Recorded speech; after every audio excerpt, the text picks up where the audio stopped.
Disco dancer সিনেমাৰ লগত দলীয় সতীৰ্থসকলৰ উদ্দাম নৃত্যই এই গোটেই অনুষ্ঠানটোৰ সৌষ্ঠৱ লাঘৱ কৰা নাইনে?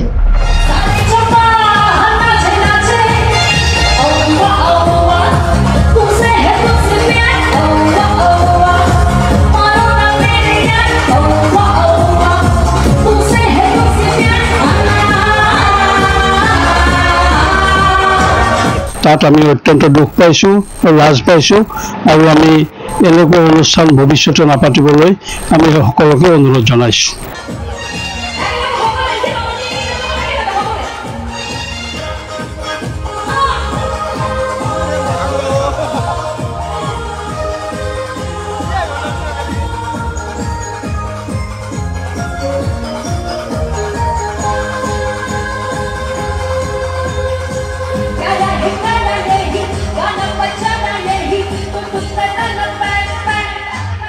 দক্ষিণ কামৰূপ মহাবিদ্যালয়ত একাংশ ছাত্ৰ ছাত্ৰীৰ মাজত এই হিন্দী গানৰ নৃত্য প্ৰদৰ্শন কৰাক লৈ আমি অত্যন্ত দুখ পাইছোঁ আৰু এয়া আচলতে ভৱিষ্যতে অনাগত দিনত আমাৰ যাতে এনেকুৱা ধৰণৰ কোনো কাৰ্য সম্পাদন নহয় তাৰ কাৰণে আমি সকলোকে অনুৰোধ জনাইছোঁ। বিগত দিনবিলাকত আমি দেখিছোঁ যে অভিনন্দন অনুষ্ঠানটো আমাৰ কাৰণে গ্ৰহণযোগ্য, আমাৰ তাত ক'বলগীয়া একো নাই, আমি ধন্যবাদ জনাইছোঁ বিধায়কক। কিন্তু বিধায়কৰ উপস্থিতিত হিন্দী গানৰ নৃত্যৰ তালে তালে একাংশ ছাত্ৰ ছাত্ৰীয়ে নৃত্য প্ৰদৰ্শন কৰি যি অৱস্থা দেখুৱালে তাত আমি অত্যন্ত দুখ পাইছোঁ, লাজ পাইছোঁ আৰু আমি এনেকুৱা অনুষ্ঠান ভৱিষ্যতে নাপাতিবলৈ আমি সকলোকে অনুৰোধ জনাইছোঁ। মোৰ কাৰ্যকালত, মোৰ বিধায়কৰ কাৰ্যকালত এনেকুৱা অনুষ্ঠান মই পাতিছোঁ, বহুত ডাঙৰ অনুষ্ঠান হৈছিলে। সেই অনুষ্ঠানত মই অকল ছাত্ৰ ছাত্ৰীক আৰ্থিকভাৱে সহায় কৰাৰ কাৰণে যৎ পৰমাৰ্থি চেষ্টা কৰিছিলোঁ আৰু আমি তেনেকুৱা ধৰণৰ কোনো নৃত্য গীতৰ প্ৰলোভন আমি দেখুওৱা নাই মানুহক। সেইটো স্বাভাৱিক কথা, এয়া নিৰ্বাচনী কুচকাৱাজৰ প্ৰাৰম্ভণিতে এটা আচলতে পদক্ষেপ।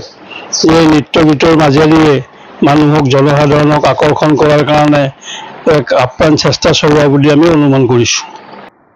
আমাৰ সমষ্টিৰ ছাত্ৰ ছাত্ৰীসকলক সম্বৰ্ধনা জনাইছে, আমাৰ ফালৰ পৰাও তেখেতসকললৈ সম্বৰ্ধনা আছে।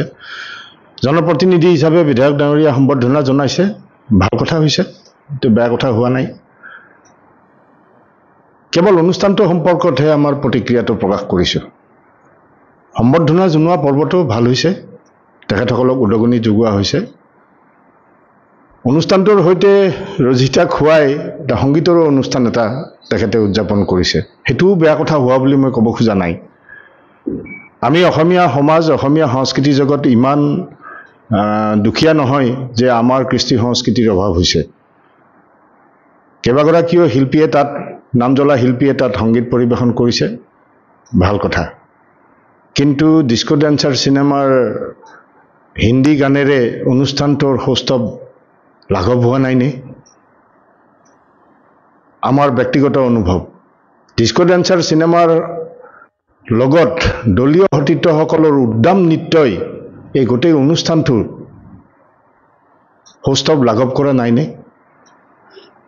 এগৰাকী জনপ্ৰতিনিধিৰ উপস্থিতিত আৰু কেইবাগৰাকীও শিক্ষাবিদৰ উপস্থিতিত দক্ষিণ কামৰূপ মহাবিদ্যালয়ৰ এটা বিদ্যাৰ মন্দিৰত এই ধৰণৰ সস্তীয়া হিন্দী গীতৰ অনুষ্ঠানে বিতৰ্কৰ সৃষ্টি কৰিবই আৰু আমি কোনোপধ্যে এই ধৰণৰ অনুষ্ঠান সমৰ্থন কৰিব নোৱাৰোঁ।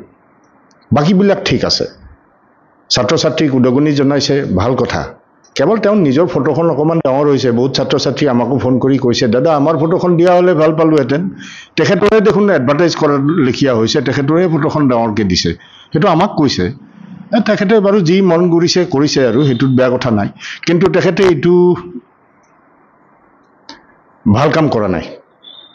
এইটো হিন্দী গীতৰ উত্তাল নৃত্য তেখেতৰ উপস্থিতিত, কেইবাগৰাকীও শিক্ষাবিদৰ উপস্থিতিত দক্ষিণ কামৰূপ মহাবিদ্যালয়ত, যিখন মহাবিদ্যালয়ত আমি সাধাৰণ সম্পাদক হৈ আহিছোঁ বা যিখন মহাবিদ্যালয়ত আমি আজিও সোমালে বাকী সকলো ত্যাগ কৰি কেৱল শৈক্ষিক পৰিৱেশ আৰু পৰিস্থিতিত যাতে আমাৰ মানে উপস্থিতিয়ে কেতিয়াও ব্যাঘাত নজন্মায় সেইটোৰ প্ৰতি আমি সদায় দৃষ্টি ৰাখোঁ। তেনেকুৱা এটা অনুষ্ঠানত এই ধৰণৰ আচৰণে আমাক আহত কৰিছে। গতিকে এই অনুষ্ঠানটো যিমান মহৎ, তেখেতৰ এই আচৰণে এই অনুষ্ঠানটো শাস্ত্ৰীয় জনপ্ৰিয়তা লাভ কৰাৰ কাৰণে যে তেখেতৰ এটা ৰাজনৈতিক কৌশল আছিল, সেইটোহে প্ৰতীয়মান কৰা যেন অনুভৱ হৈছে। ছাত্ৰ ছাত্ৰীসকলৰ প্ৰতি আমাৰো শুভেচ্ছা আছে, আগুৱাই যাওক। দ্বিতীয়তে, এইটো পৰ্বৰ পিছত আমি আশা কৰিম প্ৰতিনিধিগৰাকীয়ে সুখ্যাতিৰে উত্তীৰ্ণ হোৱা ছাত্ৰ ছাত্ৰীসকলক মাতি তেখেতসকলৰ কৰ্মসংস্থাপনৰ ব্যৱস্থাৰ কাৰণে কিবা পৰামৰ্শ দিব নেকি, আগুৱাই নিব নেকি। কাৰণ এটা চতুৰ্থ শ্ৰেণীৰ পদবীৰ কাৰণে যেতিয়া 14 লাখ নিবনুৱা ছাত্ৰ ছাত্ৰীয়ে আবেদন কৰে, তেতিয়া এই কথাটো ভাবিব নিশ্চয় সময় হৈছে। গতিকে এইবিলাক সস্তীয়া কথা বতৰাটো বাদ দি মূল যিটো সমস্যা সেইটোলৈ আহক। আৰু তেখেতসকলৰ দলীয় দৃষ্টিভংগীও এইটো যে মূল সমস্যাৰ পৰা পিঠি দি সস্তীয়া কথা বতৰাৰে মানুহক ব্যস্ত ৰখাটো তেখেতসকলৰ এটা দলীয় এজেণ্ডা। কিন্তু অনুষ্ঠানটো এটা মহৎ অনুষ্ঠানৰ আঁৰ লৈ তেখেতে যিটো সস্তীয়া জনপ্ৰিয়তাৰ মানে খেল খেলিলে, এইটো হিতে বিপৰীত হৈছে। কাৰণ আমিতো উপস্থিত নাই, আমাক নিমন্ত্ৰণো কৰা নাই বাৰু, আমি উপস্থিত নাই, কিন্তু তাত উপস্থিত থকা মানুহে ফোন কৰি আমাক জনাইছে এনেকুৱা হৈছে। গতিকে যিটো অন্তত শৈক্ষিক ক্ষেত্ৰত ছাত্ৰ ছাত্ৰীক সম্বৰ্ধনা জনোৱা অনুষ্ঠানত এই ধৰণৰ অনুষ্ঠান কৰাটো আমি ভাল দেখা নাই। আৰু তেখেতক অনুৰোধ জনাইছোঁ, এইবিলাকৰ পৰা আঁতৰত থাকক, আপোনাৰ এইবিলাকে আপোনাৰ পদমৰ্যাদা লাঘৱ কৰে। গতিকে এনেকুৱা ধৰণৰ নৃত্য গীত আপোনাৰ উপস্থিতিত যি ধৰণৰ নৃত্য, এইটো গৰিহণাযোগ্য।